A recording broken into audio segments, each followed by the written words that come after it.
রাস্তায় পচা জল জমে আছে দীর্ঘদিন, পঞ্চায়েতে জানালেও নাগরিকদের নরক যন্ত্রণায় ভ্রুক্ষেপ নেই পঞ্চায়েত প্রধানের।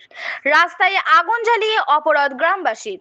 ডোমজুর বিধানসভার অন্তর্ভুক্ত বাঁকড়া ৩ নম্বর পঞ্চায়েতের রসিকল ২৮ কামরা এলাকার বাসিন্দাদের অভিযোগ, বিগত প্রায় ৩ বছর ধরে রসিকল ২৮ কামরা এলাকার যাতায়াতে রাস্তায় বছরের অধিকাংশ সময় জল জমে থাকে।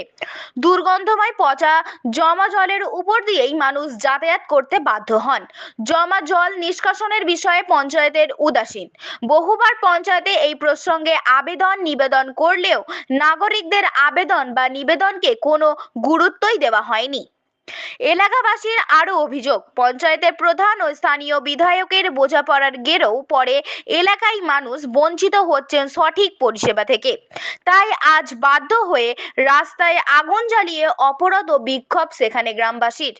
যদিও এই বিষয়ে প্রধান টুকটুকি শেখ কে যোগাযোগ করা হলেও তিনি প্রসঙ্গ এড়িয়ে যান এবং পরবর্তীতে তার সঙ্গে ফোনে যোগাযোগ করার চেষ্টা করা হলেও তিনি আর ফোন ধরেননি। এ বিষয়ে বিধায়ক কল্যাণ ঘোষকে জানাতে চাইলে তিনি ফোনে জানিয়েছেন, কেউ বা কারা নর্দমায় বস্তা ফেলে দেওয়ার কারণে নর্দমার জল উপচে পড়ে রাস্তায়। রমজান মাসে যাতে মানুষের কোনো অসুবিধা না হয় সেদিকে নজর দিয়ে দ্রুত সেখানকার জল নিকাশির ব্যবস্থার উদ্যোগ নেওয়ার জন্য তিনি পঞ্চায়েতে জানিয়েছেন। আপনারা দেখছেন H+ সিটি নিউজ।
আমরা 2024 থেকে অ্যাকশন প্ল্যানের কাগজগুলো তুলে দিই পঞ্চায়েতের কাগজগুলো জেনারেল খাতায় তুলে দিই, কিন্তু কাজ কী কারণে করে না সেটা বলা যায় না। এলাকাটাকে সবসময় শূন্য নীল করে রাখে, এটা আমরা অনেকবার অভিযোগ জানিয়েছি। এবার আমি তো দীর্ঘদিন লোকের গাল শুনতেছি, রাস্তা হচ্ছে না, হচ্ছে না। দীর্ঘ এলাকায় দিদির প্রকল্প চলছে, কাজ চলছে, কিন্তু এই এলাকাটাকে 3 নম্বর পঞ্চায়েতটা শূন্য করে সবসময়, আজকের কথা না, সবসময় করে শূন্য রাখে। ওই গলিটা, আমরা পাশের গলি একটা আছে, ওই গলিটা এখানে একবার আবেদন করা হয়েছিল, ওই গলিটা তৈরি হলো। এই রাস্তার জন্য একটা পথ, যতক্ষণ এই এলাকায় আন্দোলন হয় না কোনো কাজ হয় না, ঠিক আছে? আন্দোলন যতক্ষণ না, আমরা এই সামনে 16ই ডিসেম্বর আবার জেনারেল খাতায় কাজ তুলে দিয়ে জমা করতে পঞ্চায়েতে, যে আমরা 12 জন সদস্য পঞ্চায়েতে, দুষ্কর্মীরা যারা পঞ্চায়েতে আছে, পঞ্চায়েত পরিচালনা যাদের কল্যাণ ঘোষ দিয়েছে নেতৃত্ব দেওয়ার জন্যে, তারা আমাকে জানের হত্যা করার জন্যে মারলো, মেরে পাঁজরা কাটি ভেঙে গেলো, রিপোর্ট বাড়িতে আছে। কিন্তু বিচার আমি পেলাম না। আইনত যে বিচারটা হলো তার মানে বিচার হলো না, নিরপেক্ষ বিচার হলো না। এমএলএও বসে কোনো কাজ করলো না। যখন এলে দল তো সবাই আছে, এমএলএ তো বসে মেটাতে পারতো, কিন্তু এখন পর্যন্ত এমএলএ ঘুরে দেখলো না। এইখানে পাঁচালি হলো, আমার পাড়ার সমাধান পাঁচালি, এমএলএকে ওই গলিটা নিয়ে গেল, এই গলিটা দেখালো না। লোক অনেক চেষ্টা করলো, কিন্তু ওখান থেকে এমএলএকে এই দিকে নিয়ে গেল। এমএলএ করছে না, কেন করছে না এটা পঞ্চায়েত প্রধান জানবে, ওখানে চেয়ারম্যান জাকির হোসেন মন্ডল জানবে, আমাদের এমএলএ জানবে। এমএলএকেও বলা হয়েছে জিনিসগুলো, কিন্তু গুরুত্ব নেই। পঞ্চায়েত নিজের বাপের পৈতৃক সম্পত্তি করে রেখেছে। এমএলএ এবারে যাকে মানে এমএলএ যার উপরে হাত রেখে যায় সে সেরা। আমার তো জান চলে যেত, একটা পঞ্চায়েত সদস্যের হাজব্যান্ড জান চলে যেত। এমএলএ একবারও ফোন করেও জিজ্ঞাসা করলো না কারণ কি, কিন্তু ব্যাপারটা অন্যরকম হচ্ছে। মানে আমি সিটে বসে আছি, আমি মানে যা পারবো তাই করবো। 4 বছর ধরে তো বলছে কাজ হচ্ছে না। হ্যাঁ, একদম ফাইনালি 4 বছর হয়েছে, কাজ হয়নি, একদম ফাইনালি। এই একটা গলি, ওই একটা গলি, কিছু হলেই ব্যাস একটু ড্রেন পরিষ্কার, পাড়ায় চাঁদা। আজকে বাঁকার রসিকলেতে রসিকল নয়, ওটা কি 28 কামরা। 28 কামরা। মানে আপনার রাস্তা অবরোধ করে আগুন জ্বালানো হয়েছে। ওদের প্রতিবাদ হচ্ছে যে এখানে ড্রেন বা রাস্তা কোনো রকম কাজ হচ্ছে না।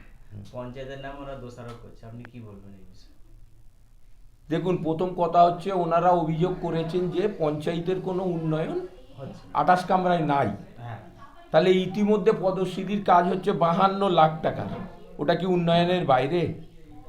আর ওনারা যে অভিযোগ করছেন, ওনাদেরকে প্রথম জিজ্ঞাসা করুন 2025 যে বার্ষিক গ্রাম সভা, তার আগে কিন্তু একটা সংসদ সভা হয়। সেই সংসদ সভা থেকে আমি 5 বছরে কি উন্নয়ন করব, সেখানে সাধারণ ভোটার পাড়ায় বৈঠক করা হয়, যেটা সংসদ সভা বলা হয়। সেখান থেকে উঠে আসেন। যারা বলছেন ওখানে কাজ হয়নি, তাদেরকে জিজ্ঞাসা করুন, ওখানের পঞ্চায়েত সদস্যকে জিজ্ঞাসা করুন যে আপনি সংসদ সভা করতে পেরেছেন। যদি করতে পারেন, খাতাটা কি পৌঁছেছে পঞ্চায়েত অবধি? যদি না পৌঁছায়, তাহলে কিন্তু 5 বছরের অ্যাকশন প্ল্যানে ওই পার্টির কোনো কাজ রইল না। তো আপনারা কি করেছেন? না, ওনারা বলছে যে আমরা পঞ্চায়েতে লিখিত জমা দিয়েছি। কি লিখিত জমা দিন? ওনারা বলছে যে লিখিত জমা দিয়েছি, কিন্তু লিখিত জমা আপনি মনে করুন 100 মিটার রাস্তা লিখিত জমা দিয়েছেন, এটা করতে হবে, কিন্তু সেটা অ্যাকশন প্ল্যানে থাকতে হবে। না হলে পঞ্চায়েত প্রধান কেন, পঞ্চায়েত মন্ত্রী পর্যন্ত করতে পারবেন না। এর সিস্টেম রয়েছে, অ্যাকশন প্ল্যানে কাজ থাকতে হবে। যদি আপনি অ্যাকশন প্ল্যান দেখতে চান, আমি এখনই দেখাতে পারি অ্যাকশন প্ল্যান। অ্যাকশন প্ল্যানে 28 কামরার 5 বছরে কোনো কাজ হবে বলে আমার মনে হয় না।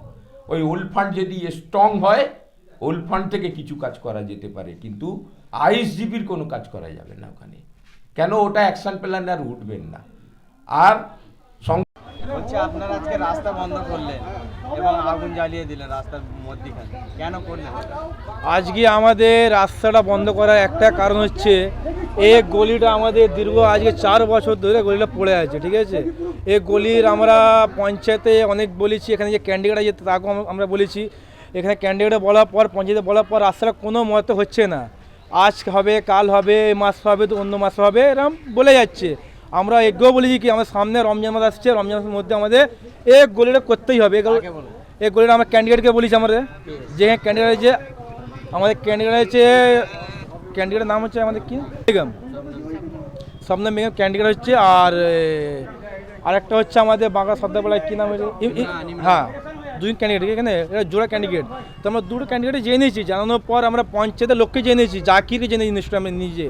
আমি পঞ্চায়েতের যে চেয়ারম্যান জাকির তাকে জেনেছি, আর পঞ্চায়েতের যে একটা কবিরুল ইসলাম, কবিরুল পেয়াদা, তাকেও জেনেছি আমরা বারবার বলছি দাদা আমাদের রাস্তাটা একটুখানি গলি, এই গলি আর একটা পাশে গলি, 2টো গলি অবস্থা খুবই খারাপ। মানে এরম খারাপ আছে কি রমজান মাসে লোক কী করে ঘর থেকে বেরোবে, সেটা আমরা খুব চিন্তার মধ্যে আছি এখন। আপনাদেরকে শুধু রমজান মাসে